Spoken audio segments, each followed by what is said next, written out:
Selamat pagi dan salam sejahtera bagi kita semua. Yang terhormat Ketua Dewan Koperasi Indonesia Wilayah Kalimantan Tengah, yang dalam hal ini diwakili oleh Bapak Haji Muhammad Rizal SK, selaku Ketua Bidang Organisasi dan Kelembagaan Ekopin Wilayah Kalimantan Tengah. Yang kami hormati Pengurus Koperasi JB Tanasi, Bapak Dr. Stefanus SMP beserta jajarannya. Yang kami hormati Ketua Pengawas Koperasi JB Tanasi, Bapak Simpe SPI beserta jajarannya.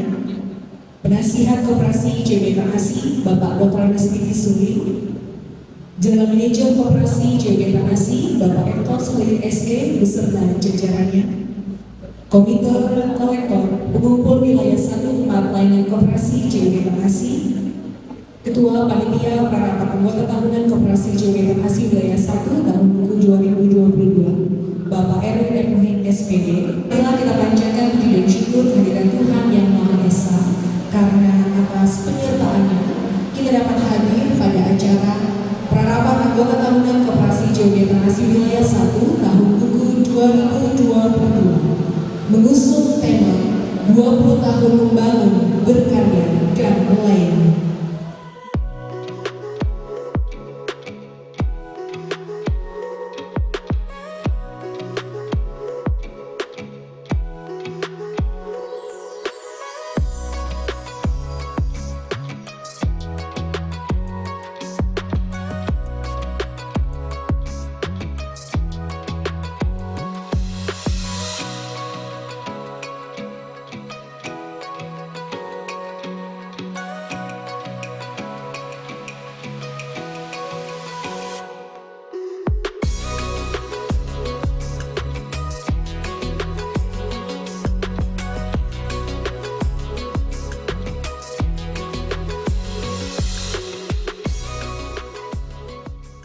Selamat pagi dan salam sejahtera sekalian. Shalom.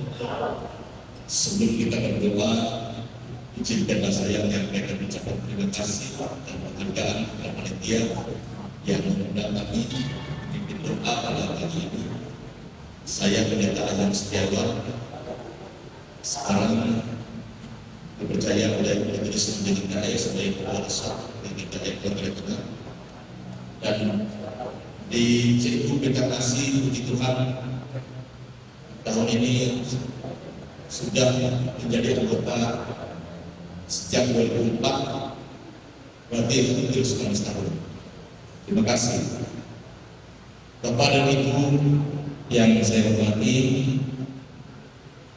Saya akan memimpin pembukaan menurut tradisi Imam Kristen Protestan bagi Bapak dan Ibu saudara yang beragama atau percaya lain, kami persilakan untuk berdoa menurut agama dan kepercayaan masing-masing. Mari kita bersama-sama bersatu hati kita berdoa. Terpujilah Engkau Bapa yang kasih. Menyanyikan lagu kebangsaan Indonesia ini. Indonesia,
keadilan, harapan, honesty, kejujuran, awareness, kewaspadaan, reliability dapat diandalkan, accountability dapat dipertanggungjawabkan, transparansi, keterbukaan, integrity dapat dipercaya.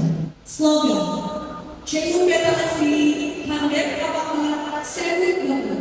Ceyu Bela Kasih, Handep Kapaklah, Sewit Bakal. Ceyu Bela Kasih, Handep Kapaklah, Sewit Bakal. Hadirin bersama-sama. Assalamualaikum warahmatullahi wabarakatuh. Selamat pagi, salam sejahtera bagi kita semua. Om Swastiastu, Namo Buddhaya, salam kebajikan. Abe selamat lingkungan lantai, salam sahujud karede Palembang. Adil Katelino, Bacuramin Kaseruga, Basengat Kajibata. Harus. Yang terhormat Ketua Dewan Koperasi Wilayah Provinsi Kalimantan Tengah yang mewakili beserta jajarannya. Yang terhormat Ketua Pengurus, Pengawas, Penasihat Koperasi Kalimantan Asih beserta jajarannya. Yang terhormat General Manager, Deputi General Manager, dan para manajer Koperasi Kalimantan Asih. Yang terhormat Komite, para peserta perarat, teman-teman panitia, serta hadirin sekalian. Selamat pagi dan salam sejahtera bagi kita semua. Salam puji dan syukur kita panjatkan atas kehadiran Tuhan Yang Maha Kuasa, atas berkat dan penyertaannya kita bisa hadir di tempat ini menghadiri acara Prarapat Anggota Tahunan Wilayah 1 tahun buku 2022. Assalamualaikum warahmatullahi wabarakatuh. Salam, Swastiastu, Namo Buddhaya, salam kebajikan. Abe salamat lima talatai, salam sahujud karede Palembang. Adil Katalino, Bacuramin Kasaruga, Basengat Kajibata. Harus. Selamat pagi Bapak Ibu sekalian, dengan terhormat Ketua Dewan Koperasi Kalimantan Tengah yang dalam hal ini diwakili Bang Haji Muhammad Rizal Esa dan rekan terhormat penasehat, yang terhormat rekan-rekan pengurus, pengawas, komite, rekan-rekan mitra kerja Kalimantan Asih. Banyak koperasi di Indonesia, khususnya di Kalimantan Tengah, didirikan itu berdasarkan kepentingan tertentu. Ya, sehingga tumbuh dan berkembangnya ya hidup segar mati tak mau. Banyak contoh. Ya, ada koperasinya, anggotanya tidak ada. Artinya anggotanya awal berdirinya dulu kan syaratnya minimal pada saat belum adanya undang-undang tentang perubahan di Cipta Kerja ini, syarat berdirinya sebuah koperasi itu kan minimal 20 orang. Nah sekarang dengan perubahan penyesuaian undang-undang itu kan bisa 9-10 orang, artinya satu keluarga asumsi dan logikanya kan bisa mendirikan sebuah koperasi. Karena tujuan koperasi ini adalah membangun ekonomi bersama. Semuanya tahu, semuanya sudah pakar semua ini di dalam berkoperasi. Nah di dalam perkembangannya koperasi di Kalimantan Tengah ini sebagaimana yang kita ketahui, ya saya katakan tadi banyak hidup segan mati tak mau itu karena persoalan anggotaan. Nah itu yang saya katakan tadi, harus orang yang punya integritas. Itu yang bisa kami sampaikan. Sekali lagi, selamat bermusyawarah, selamat menjalankan rapat anggota tahunan ini. Semoga semua anggota yang termasuk di dalam semua tempat pelayanan usaha di Betang Asih ini bisa surplus begitu, bisa meningkatkan ekonominya, bisa meningkatkan kesejahteraan rumah tangganya. Di dalam kerangka kita 3 tahun kita tertutup rapat oleh karena COVID-19. Nah sekarang kita sudah terbuka, mudah-mudahan kita mulai bergerak lagi ekonomi kita. Kita semua izin Tuhan Yang Maha Kuasa pada hari ini tanggal 25 Februari tahun 2023, rapat anggota tahunan COP Tangasi saya nyatakan dibuka secara resmi. Iya, kita berkata ya Bapak Ibu sekalian.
Baik, selanjutnya pembacaan berita acara rapat anggota tahunan 2021.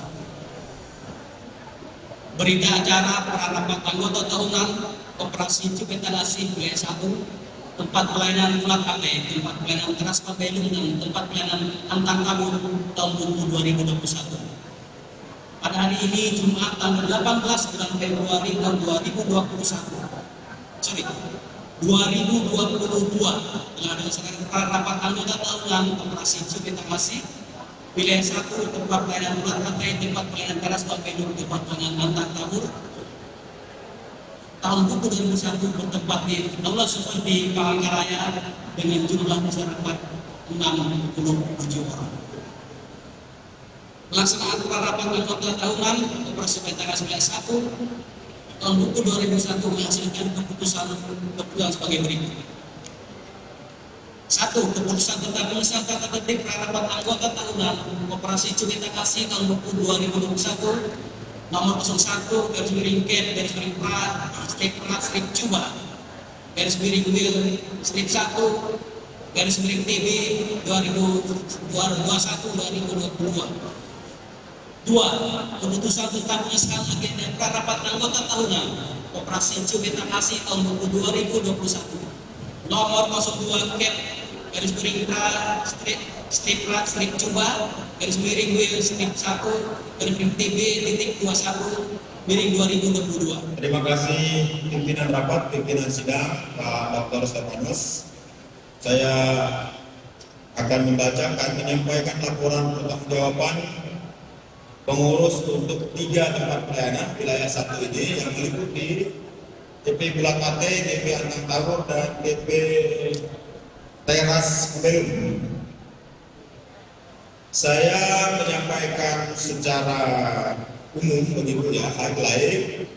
Saya mohon dan hormat pada Bapak Ibu dan saudara sekalian Nusantara tanpa mengurangi rasa hormat dan lain sebagainya untuk bisa memperdalam lebih jauh di laporan yang sudah kita sampaikan dan dokumennya bisa Bapak Ibu ikuti sedia. Yang pertama,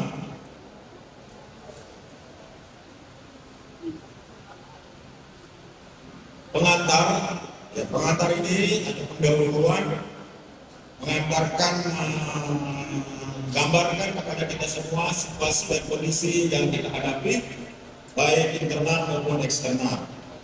Lalu kemudian dalam laporan itu juga kita harus mengacu kepada ketentuan yang berlaku yaitu dasar pembuatan laporan, penyusunan laporan mulai dari Undang-Undang Nomor 25 Tahun 92 sampai ke peraturan internal di organisasi kita, Koperasi Cibetangasi. Maksud dan tujuan untuk melaporkan pertanggungjawaban penyelenggaraan organisasi untuk tahun buku 2022. Baik, selamat pagi, salam sejahtera buat kita semua. Salam Bapak Ibu semua. Kami akan menyampaikan laporan hasil pemeriksaan pengawas untuk dalam perarat khususnya di wilayah 1 untuk 3 TP di wilayah 1. Laporan pengawasan kami ada di bagian belakang, Bapak Ibu bisa Bapak Ibu lihat bagian belakang. Untuk yang pertama yakni pendahuluan, ini saya highlight saja seperti yang disampaikan seperti laporan penanggung pengurus tadi. Identitas koperasi, jadi nanti untuk mempermudah bahwa di 3 TP ini akan kami singkat. Untuk TP Bulat AT kami singkat TPBA, kemudian untuk TP Antang Tawur kami singkat AT, dan untuk TP Teras Modelum kami singkat TP.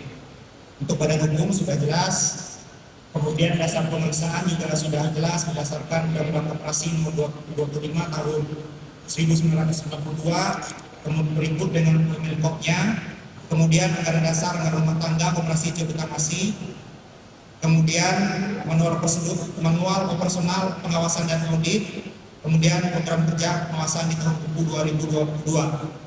Kemudian tahun yang lalu Kasongan minus SAU, tapi tahun sekarang SAU dari Kasongan sekarang ada SAU sejumlah 26 juta. Untuk itu saya mohon untuk saudara-saudara yang hadir di sini untuk aplaus tepuk tangan kepada TP Pangan. Sekali lagi mohon untuk tepuk tangannya yang hanya berkeras lagi. Terima kasih. Ada hal yang perlu dicermati kembali. Yang pertama, hasil dari 26 juta ini tadi setelah dipotong pajak dan penghasilan yang kedua. Namun jumlah beban usaha yang pertama SAU yang belum dipotong tadi adalah minus 15 juta sekian. Namun untuk kedepannya sehingga dari TP-TP yang ada itu nanti tidak akan terjadi minus. Kalau ini saya lihat ini hanya 15 juta, dan dilihat dari beban usaha yang beban administrasi, beban personalia dan organisasi, mungkin ini bisa diminimalisasikan dalam pengeluaran.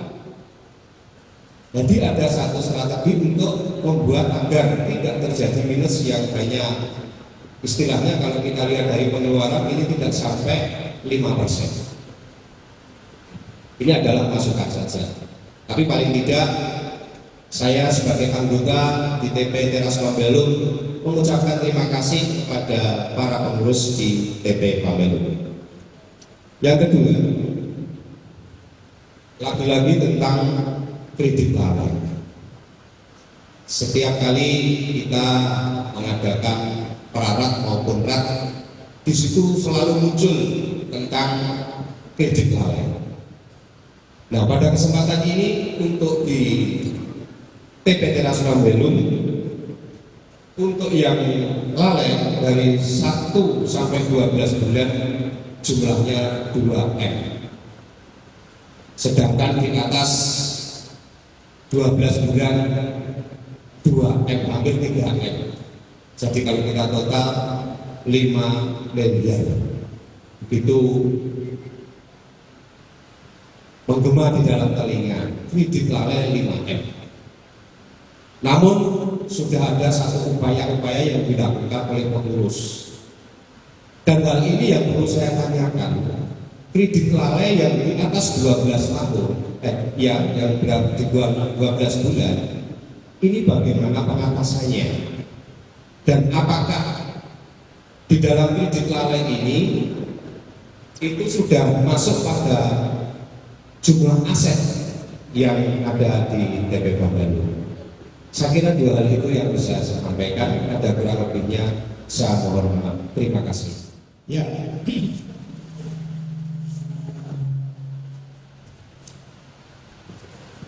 terima kasih. Saya pertanyaan yang menyangkut yang beberapa hari yang lalu kurang lebih seminggu ini mengenai kasus yang melanda kita, yaitu 4 orang staf kita yang sudah diperkarakan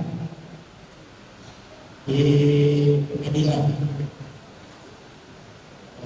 Ini yang mengakibatkan jumlah keanggotaan kita banyak yang menarik diri, mundur, keluar, dan juga aset kita juga banyak yang ditarik.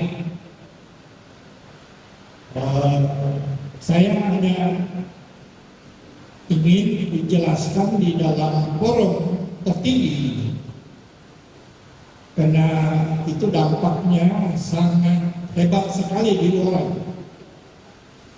Hampir setiap hari saya mendengar ada orang yang ingin mengundurkan diri. Kalau kasus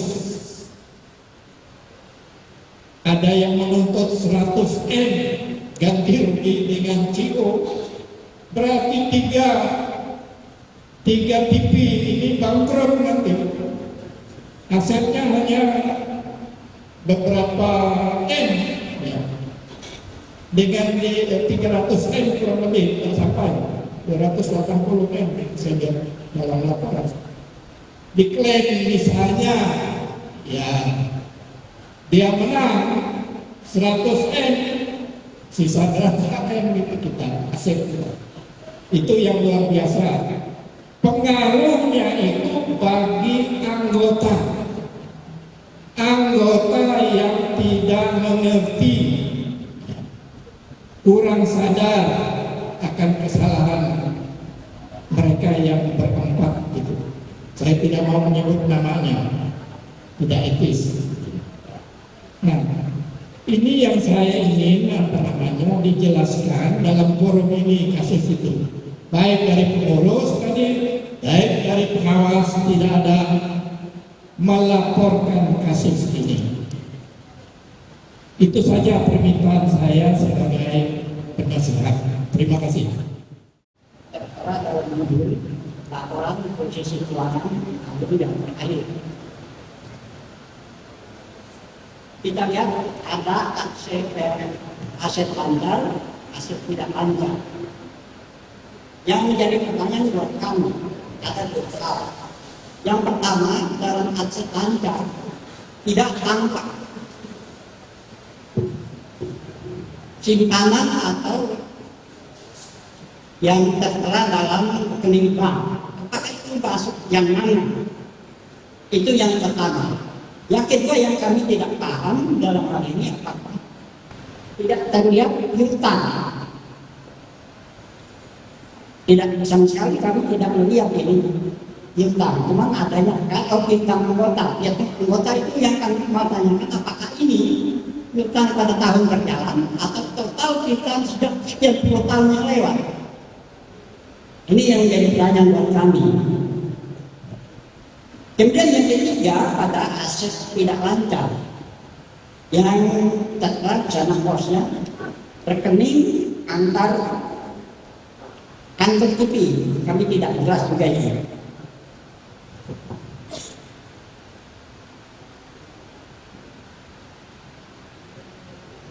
Terus sementara itu dan kemudian di dalam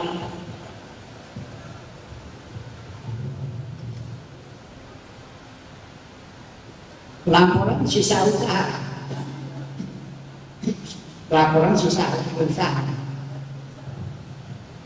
salah satu di antara pendapatan itu, ya pendapatan usaha, karena tampaknya hasil yang diperoleh dari lembaga ini bersumber dari 2 komponen, yaitu dari operasi lembaga atau usaha lembaga, dan yang bukan dari usaha lembaga. Dalam hal ini kita lihat di sini ada yang berasal dari lembaga, jasa piutang anggota. Saya kira itu bunga yang kita terima dari anggota atas pinjaman mereka. Kemudian yang kedua, administrasi piutang anggota. Ini juga tidak jelas. Apa yang dimaksud dengan administrasi piutang anggota? Kemudian, Nah itu, maka laporan kita masih ada, pajak penghasilan yang tidak tertulis memang belum, tapi kita membayar pajak badan namanya. Pajak badan itu yang selalu ditagih. Terakhir memang 30 Maret atau 30 April, tahun pajaknya itu dicicil, tapi sudah kita sisihkan dalam setiap bulan biasanya.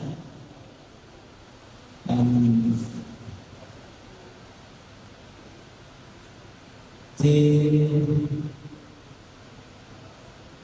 30 April misalnya. Jadi kita itu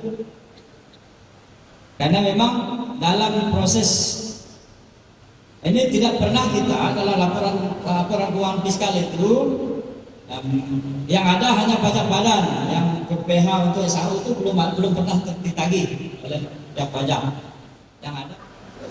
Setelah saya baca, saya tidak bertanya karena dijelaskan di situ nomor 2 simpanan duit turus atau uang turus campur aduk juga bahasa Indonesia 3,25%, dan yang ke-11 lagi balas jasa pinjaman balas jasa 3%. Kalau kita pinjam Pak, tentu duit turus yang ada uang saya di KIO ini bisa naik dari 25% itu. Maka bagaimana kalau saya pinjam 100 juta berapa persen, tetap 3% Pak. Karena kalau Bapak sudah jelas, saya tidak lama mungkin sebulan yang akan datang pinjam. Ya, karena saya yang jadi pegawai negeri sipil, tidak SD, lulusan SD dia saya sampai gitu bahkan saya pertama proyeksi anggota kita masuk tahun buku 2023 diproyeksikan 208 hingga anggota per 31 Desember 2023 jumlah 1.300 orang. Yang kedua, proyeksi aset tahun buku 2023 jumlah 26 miliar 419 juta 290.290 rupiah. Yang ketiga, proyeksi perhitungan hasil usaha tahun 2023 pertama dari pendapatan usaha, hasil utang, administrasi utang, administrasi penghasilan, pendapatan kasper, berjumlah 2 miliar 47 juta 245.400. Mantap ya. Program kerja tahunan tahun buku 2023 untuk TP Teras Pembelum Kesokan.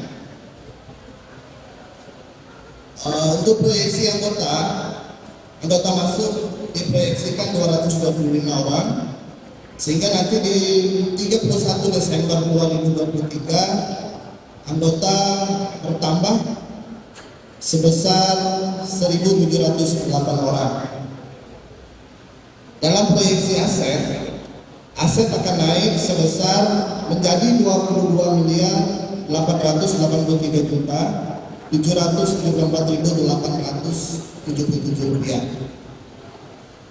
Dalam proyeksi perhitungan usaha dalam tahun 2023 terdiri dari pendapatan usaha, yaitu terbagi dari jasa piutang anggota, administrasi piutang anggota, administrasi keterlambatan angsuran, dan pendapatan transfer itu dengan total 1,8 miliar.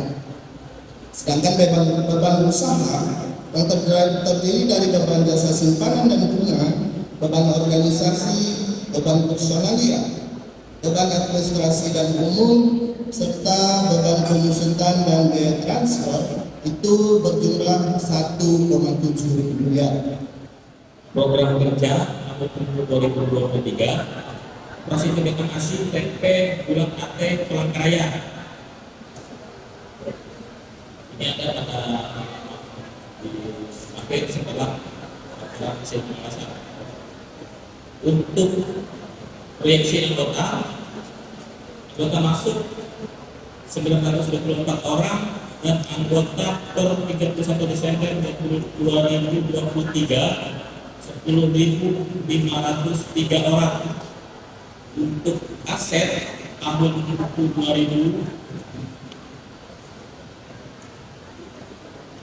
ini ada jalan petik 2023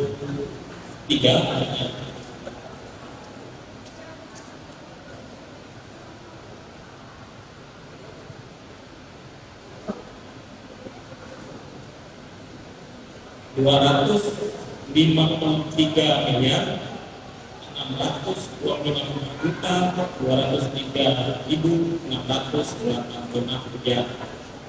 Untuk pendapatan usaha